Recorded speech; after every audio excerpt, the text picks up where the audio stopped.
Hey everybody, Don Martin here, coming to you with another episode of Automobile University. This is episode number 203, and it's a fiery topic in my life. I get excited about it, which is the difference in perception of the public between when someone starts a job and between when someone starts a business. It's going to be fun. Catch you in a minute.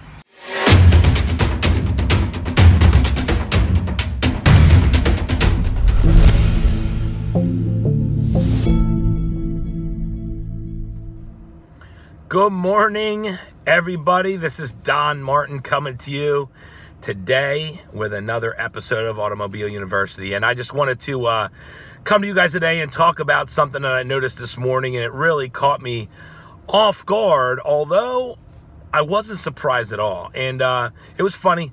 Just so happens that I jumped on Facebook for a second before I left the house. I was on the road fairly early this morning for an early morning appointment. And I got here early, so I wanted to jump here and spend a few minutes with you guys about what I noticed. And here's what I noticed. On my feed this morning on social media, on Facebook, there was two posts. They were actually right on top of each other. And the one post was someone announcing that they just got a new job. And man, there was a ton of engagement. A bunch of people, congratulations. Wow, that's so good for you. You know, I'm so excited for you and all these type of things. And then directly next, I should have taken a screenshot. Directly underneath that post was another person that posted and announced that they were starting a new business. And it's really funny to me to notice that the person who started the new business only had a couple people comment. Now, at first, I was like, well, maybe that person just doesn't have as much engagement as usual. They don't have as many friends on social media or whatever. So what I did was I went and I looked. And their friends were within about 50 of each other. And they both had, near 1,000. Second thing I noticed is that I looked at all their other content, all their other posts. And their engagement was pretty much similar. And the length of the posts were about the same amount of time too. So it had nothing to do with the amount of friends they had. It had nothing to do with the amount of engagement they typically had. And it also had nothing to do with the time that the post was posted. What I realized is this. The majority of people will comment and engage in things that they are most familiar and comfortable with. A lot of times, it's amazing to me how many people will congratulate people for getting a new job because they remembered going for their new job. They remembered, maybe struggles of finding a job or getting laid off from a job, whatever, or anything in those realms. And then when they finally got one, they felt good about it, but it's also something that we've been literally in our society, we've been brainwashed that that's the epic, that's the thing to do, that's the original, that is the ultimate goal, is to get a good job and work for 45 years and retire happily ever after. But the reality of it is, in this marketplace, the way things are, in my opinion, it's just not the case anymore, but yet so many people think it is, and so many people are so congratulatory, and I wholeheartedly believe it's because that's what they're familiar with. But then at the same time, the other person who started the business, very few people commented. And in my personal opinion, here's why. A lot of people probably didn't comment because one thing was maybe they tried a business and it didn't work, and they think it's too risky. They think starting a business is a risk. And of course, starting a business is a risk. To me, the reward potential of starting a business is worth it. And I think everybody should have a business, whether it's their primary source of income or even just a side hustle. I think everybody should have a business, no matter what, on the side or as a primary for themselves, because it's truly the only way you can control your life and make your life and live your life on your terms. Eventually is by owning a business. So that's the first reason people maybe have tried and failed. The second reason, and I think people hesitated to engage in that person's comments, is because maybe they want, now listen to this closely, maybe they want to start a business. Maybe they're really interested in starting a business, or they've had an idea to start a business for the longest time. but yet they haven't because somebody talked them out of it. Somebody got negative to them. Somebody told them they should just go get a good job. Somebody out there influenced them to not start the business. So because they didn't have the guts to try to start a business on their own, they're not going to reward or recognize someone else who was. Because the problem with that is it makes them feel bad. So my message to you today is this.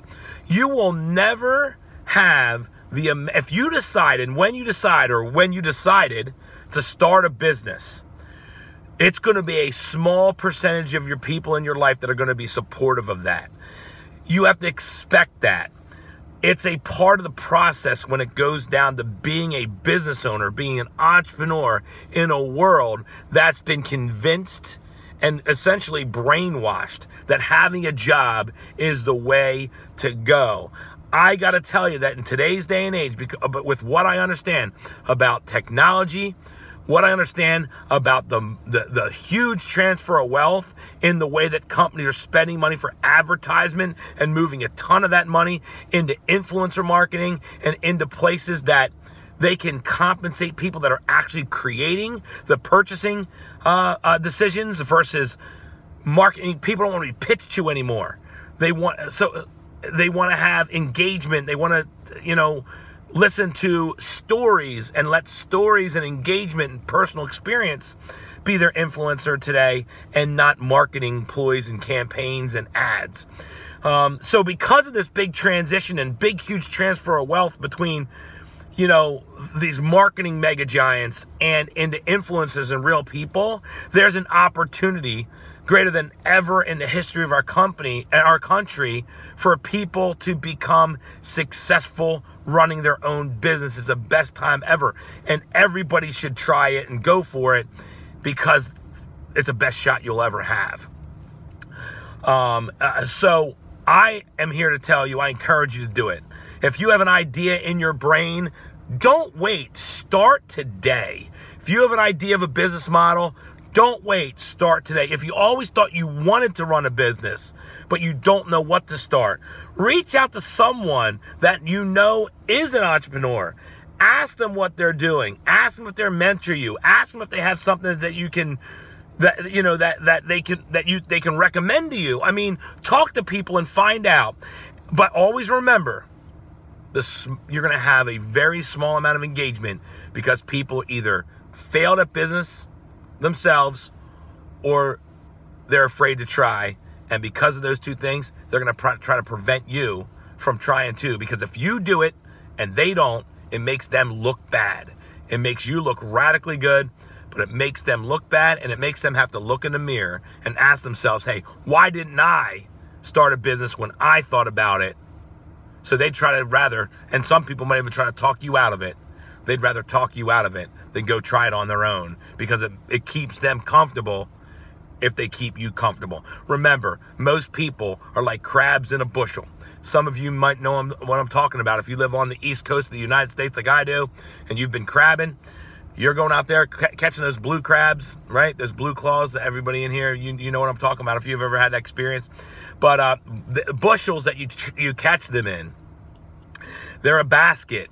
And there is a top for it, but you only need that top. You only need the lid when you catch the first 2, 3, 4 of them, because they can climb right out of that bushel, no problem. But once you get more than about a half dozen, you don't need a lid anymore. Here's why. Whenever one of those crabs tries to crawl out of that basket, the other ones grab on and tell them, you ain't going anywhere. And the reality of it is, that's exactly how people are in our culture today. If people try to do something that's uncomfortable to their peers and climb out of that bushel, they're all going to try to hold you back because it keeps them comfortable, what I like to call comfortably miserable, if they keep you comfortably miserable. And if you climb out of that, they have to ask themselves why they aren't trying and why they didn't climb out of that. It'll make them feel bad. It's okay because it'll inspire them too at the same time. So you need to go out and win and succeed in business so other people can win absolutely also. I encourage you to do it, and I encourage you to realize it's changing. More and more people are realizing that the wave of the future is owning your own business. But realize that the engagement between those 2 posts I noticed this morning tells the story. More people are willing to be comfortable getting a job than taking a chance to start a business. But I got to tell you, I think it's today, with the way the market's working, it's more risky to get a job than it is to start a business. Because most jobs, average people today are changing jobs and occupations 6 to 8 times during their career. It's not the good old days where people stayed to companies for one company or maybe 2 companies for their entire 45-year career working in the the job market. Today it's about owning your life, and I encourage you to own your life. Start your business now. Get it going. Have a great day. Thanks for your time.